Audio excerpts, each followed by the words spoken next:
ನಾನೇನು ವಿಶೇಷವಾಗಿ ಮಾಡ್ತಿಲ್ಲ. ಇಡೀ ಚಿಕ್ಕಬಳ್ಳಾಪುರದ ಯುವಕರು, ಚಿಕ್ಕಬಳ್ಳಾಪುರದ ರಾಮನ ಭಕ್ತರು ಎಲ್ಲರೂ ಸೇರಿ ಮಾಡ್ತಿರುವಂತಹ ಕೆಲಸ. ಇದಕ್ಕೂ ಸಂತೋಷ ಆಗ್ತಿದೆ. ಯಾವುದೇ ಒಂದು ಆಸೆ ಆಮಿಷಗಳಿಲ್ದಿರಾ, ಯಾವುದೇ ಲಾಭಗಳನ್ನ ನೋಡ್ದಿರಾ ಇವತ್ತು ಸ್ವಯಂ ಪ್ರೇರಿತವಾಗಿ ಇಷ್ಟೊಂದು ಜನ ಬಂದು ಈ ಒಂದು ರ್ಯಾಲಿಯಲ್ಲಿ ಪಾಲ್ಗೊಂಡು ರಾಮನ ಹೆಸರನ್ನ ಕೂಗಿ ಹೇಳ್ತಾ ಇರೋದು ನಿಜಕ್ಕೂ ಸಂತಸ ತಂದಿದೆ.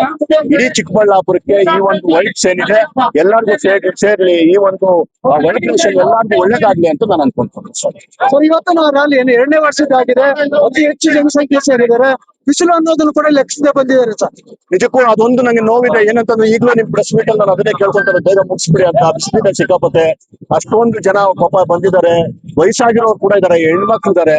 ಅದಕ್ಕೋಸ್ಕರ ಬಿಸಿಲು ಜಾಸ್ತಿ ಇದ್ರು ಸಹ ರಾಮನ ಭಕ್ತಿ ಏನಿದೆ, ರಾಮನ ಹೆಸರು ಏನಿದೆ ಅದು ತಂಪನ್ನ ಕೊಡುವಂತಹ ಶಕ್ತಿ ಇರೋದ್ರಿಂದ ಇವತ್ತೆಲ್ಲರೂ ಬಂದಿದ್ದಾರೆ.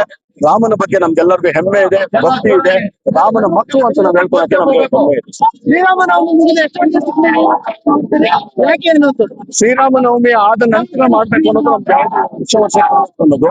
ಆದ್ರೆ ಏನಾಗಿದೆ ಈಗ ಬೇರೆ ಬೇರೆ ಕಾರಣಗಳಿಗೆ ಯುವಕರನ್ನೆಲ್ಲ ಕುತ್ಕೊಂಡು ಮಾತಾಡುವಾಗ ಯಾವ್ದಾದ್ರು ಒಂದು ಭಾನುವಾರನೇ ಮಾಡ್ಬೇಕು, ಯಾಕಂದ್ರೆ ಎಲ್ಲರೂ ಕೆಲ್ಸಗಳಿಗೆ ಹೋಗುವಂತ ಹುಡುಗರು ಈ ರೀತಿ ಆಗಿರೋದ್ರಿಂದ ಈ ಒಂದು ಡೇಟ್ ಅನ್ನ ಎಲ್ಲರನ್ನು ಕೇಳಿ ಯಾಕೆ ಯಾವ್ದೇ ಕಾರ್ಯಕ್ರಮ ಮಾಡಿದ್ರು ಭಾನುವಾರನೇ ಮಾಡ್ತೀರಿ? ಜನಗಳಿಗೆ ತೊಂದರೆ ಆಗ್ಬಾರ್ದು, ಮಾಡ್ತೀವಂತೆ ಯಾರು ತೊಂದರೆ ಮಾಡ್ಕೊಂಡು ಬರ್ಬಾರ್ದು ಅನ್ನೋದು ತೊಂದರೆ ಕೊಟ್ಟಿಲ್ಲ. ಇಡೀ ಜಿಲ್ಲಾಡಳಿತ ನಮ್ಗೆ ಸಹಾಯ ಮಾಡಿದೆ. ಏನೇನು ಅವ್ರು ಆದಷ್ಟು ಹೆಲ್ಮೆಟ್ಗಳನ್ನ ಹಾಕೊಂಡಿದ್ದಾರೆ. ಇದಕ್ಕೂ ಜಿಲ್ಲಾಡಳಿತಕ್ಕೆ ನಾನು ಧನ್ಯವಾದ ಹೇಳಕ್ಕೆ ಇಷ್ಟಪಡ್ತೇನೆ. ಈಗ ಹೋಗಿ ಈಗ ಮತ್ತೆ ಅಲ್ಲಿ ಗಂಗನಗುಡಿ ರೋಡ್ ಹೋಗುವಂತ ಕೆಲಸ ಮಾಡ್ತೀವಿ. ಅರ್ಧ ಗಂಟೆಯಲ್ಲಿ ರ್ಯಾಲಿ ಮುಗಿಯುತ್ತೆ.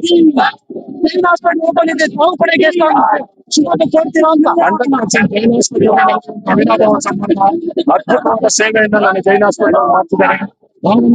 ನಾನು ಇದೀನಿ ಅಂತ ಹೇಳಕ್ಕೆ ಗರ್ವ ಆಗುತ್ತದೆ. ಆ ಒಂದು ಜೈನ್ ಹಾಸ್ಪಿಟಲ್ ಇನ್ನಷ್ಟು ಬ್ರಾಂಚ್ಗಳನ್ನ ಈ ತರ ಮಾಡಿ ನಿರ್ಗಮಿತರಿಗೆ ಒಂದು ಸೇವೆಯನ್ನ, ಉತ್ತಮವಾದ ಸೇವೆಯನ್ನು ಕೊಡೋದು ಇದಕ್ಕೆ ಹತ್ರ ಕೇಳ್ಬೋದು. ಹಿಂದೂಗಳಿಗೆ ಏನ್ ಸಂದೇಶ ಕೊಟ್ಟಿಲ್ಲ, ಹಿಂದೂಗಳಿಗೆ ಮಾತ್ರ ಅಲ್ಲ ಇಡೀ ಭಾರತೀಯರನ್ನ ಹೇಳಕ್ ಇಷ್ಟಪಡ್ತೀನಿ. ರಾಮನ ಆದರ್ಶದಲ್ಲಿ ಜಾತಿ ಇಲ್ಲ, ಧರ್ಮ ಇಲ್ಲ, ಎಲ್ಲರೂ ಸೇರಿ ಭಾರತವನ್ನ ಕಟ್ಟೋಣ, ರಾಮನ ಆದರ್ಶಗಳನ್ನ ಪಾಲನೆ ಮಾಡೋಣ ಅಂತ ಹೇಳಕ್ ಇಷ್ಟಪಡ್ತೀನಿ.